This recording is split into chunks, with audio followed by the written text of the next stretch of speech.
You won't believe it, but it's happening right now. A crisis is brewing between two nations, and it's not just about laws or politics. It's about people, their land, their survival. Imagine waking up one morning, unsure if the home you've lived in for generations is still yours. Imagine watching the government debate whether your property can be taken without compensation. Imagine an international superpower stepping in, threatening to cut aid that millions rely on. This isn't fiction. This is South Africa in 2025. A single decision has reignited decades-old tensions, and now the whole world is watching. But the real story? It's more complicated than you think, and you won't want to miss it. Jacob wakes up before dawn, just like his father and grandfather did before him. His farm in South Africa has been in the family for generations, with its soil carrying the weight of their legacy. But today, he isn't sure if it's still his. On the other side of the country, Thabo, a young man whose grandparents were displaced during apartheid, stands in line with his community. They've been promised land. A land they believe was stolen from them decades ago. The Expropriation Act could finally make things right. Two families, two different realities. Jacob reads the headlines. South Africa's land seizure plan sparks global uproar. Trump threatens to cut aid over South Africa's land reform. Elon Musk calls land expropriation openly racist. His heart sinks, not because of international politics, but because he doesn't know what will happen next. Meanwhile, Thabo's heart races.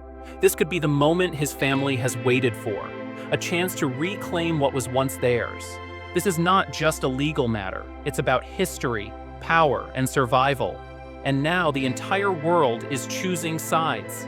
South Africa is deeply marked by its painful past, particularly apartheid, during which black citizens were forcibly removed from their land and pushed into poverty. The end of apartheid in 1994 raised hopes of bridging the divide, but 30 years later, land ownership remains one of the most visible signs of inequality. The introduction of the Expropriation Act is seen as an attempt to correct this injustice, allowing the government to expropriate land without compensation and redistribute it to those wronged.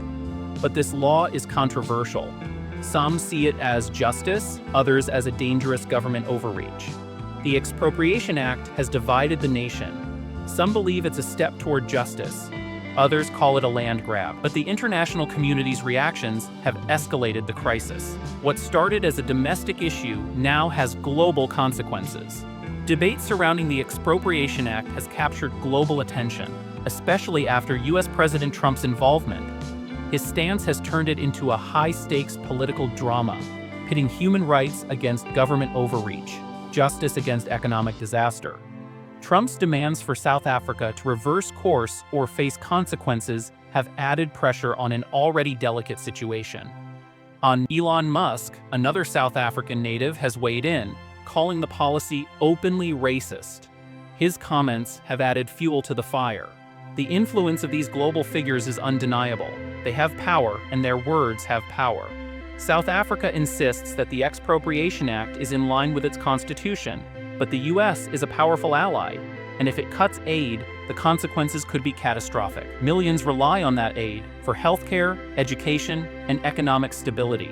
Expropriation Act is now law, but its success or failure depends on how it is enforced. If U.S. aid remains frozen, millions of South Africans may suffer. The country's fragile economy could collapse. Unemployment and inflation may rise. Investors are already pulling back, fearing instability. But for some, the Expropriation Act is a chance for justice. It's an opportunity to reclaim what was taken from their families decades ago. For them, it's a lifeline, a chance to restore what was lost. The world is divided. Some support South Africa's right to reclaim land, others fear the economic fallout. The biggest question is what will happen to Jacob and Thabo. The answer will shape South Africa's future. Expropriation Act is now law, but its success or failure depends on how it is enforced. If U.S. aid remains frozen, millions of South Africans may suffer. The country's fragile economy could collapse. Unemployment and inflation may rise. Investors are already pulling back, fearing instability. But for some, the Expropriation Act is a chance for justice. It's an opportunity to reclaim what was taken from their families decades ago. For them, it's a lifeline, a chance to restore what was lost. The world is divided. Some support South Africa's right to reclaim land, others fear the economic fallout. The biggest question is what will happen to Jacob and Thabo. The answer will shape South Africa's future,